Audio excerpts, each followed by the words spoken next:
વચન ચૂકી ગઈ. ભગવાન કહે કે માં હું ક્યારે વચન ન ચૂકું. જો હું વચન ચૂકું ને તો ધરતી રસાતાળ જાય. હું વચન ન ચૂકું કે નહીં મહારાજ, ભાવમાં તમને ખબર નથી રહી, પણ તમે વચન ચૂક્યા છો. તમે મને વચન આપ્યું તું દીકરો બનીને આવીશ, તમે તો બાપ બનીને આવ્યા છો, ચતુર્ભુજ રૂપ લઈને આવ્યા છો. અને માણસ, મહારાજ, માણસને 4 હાથ ન હોય, 2 જ હાથ, 2 જ હાથ હોય. 2 હાથ દૂર કરો. ભગવાને 2 હાથ દૂર કર્યા છે. કહ્યું કે મહારાજ નાના બનો.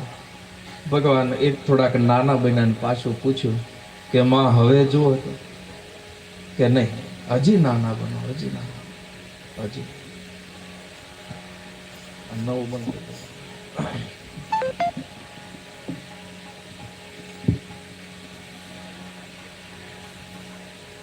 કે મહારાજ બાળક જન્મે ને ત્યારે એટલું મોટું ન હોય, નાના બનો. અને ભગવાન નાના બનતા જાય, પાછા પૂછતા જાય કે માં હવે બરોબર, હવે બરોબર. માં કૌશલ્યા કહે કે મહારાજ, માનો પ્રેમ કેવો હોય, માનો સ્નેહ કેવો હોય, એ જો જોવું હોય ને તો એક વખત બાળક બનીને જોવો મહારાજ. માનો પ્રેમ કેવો હોય, રઘુવંશની જનેતા એનો પ્રેમ કેવો હોય, માના ધાવણમાં કેવી તાકાત હોય, એ જો જોવું હોય તો કી જય શિશુ લીલા. એક વખત બાળક બની જો. અને માં કૌશલ્યાની ગોદમાં નવજાત બાળકનું રૂપ લઈ ભગવાન પાછા બોલ્યા કે માં હવે બરોબર. માં કૌશલ્યા કહે કે મહારાજ રૂપ તો બરોબર, પણ તમે બહુ બોલ કરો છો, બહુ બોલ. બાળક જન્મે ત્યારે બોલે નહીં મહારાજ, રડે.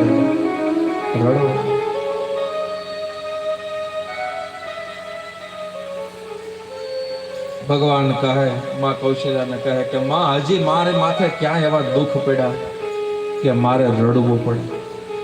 ત્યારે માં કૌશલ્યા કહે કે મહારાજ, પોતાના માથે દુઃખ આવે ને ત્યારે તો બધા જ રડે, પણ જગતની માથે જ્યારે દુઃખ પડે ને ત્યારે જે રડે ને એને જ ભગવાન, એને જ ઈશ્વર કહેવાય. અને માતાનો હુકમ જ્યાં થયો કે જય શિશુ લીલા, અને ભગવાને રુદન શરૂ કર્યું. ગોસ્વામીજી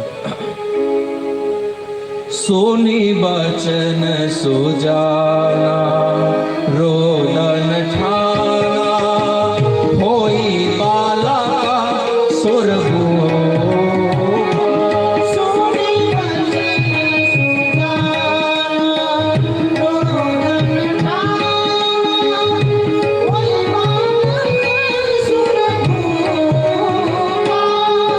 कृपाला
ભગવાનનું રૂપ છે.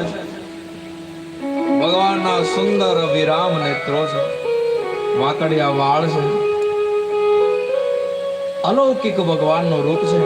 અને આ બાજુ નવજાત બાળકનું રૂપ લઈ માં કૌશલ્યાની ગોદમાં એ બાળ બ્રહ્મે જ્યારે રડવાનું શરૂ કર્યું અને હવે ગોસાઈજીએ જાહેરાત કરી કે હવે રામ જન્મ થયો. એક બાર જય જયકાર હો જાય, બોલીએ રામચંદ્ર ભગવાન કી જય, ચારો ભૈયા કી જય, સરજુ મૈયા કી, અયોધ્યા ધામ કી જય, અવધ में आनंद भयो जय हो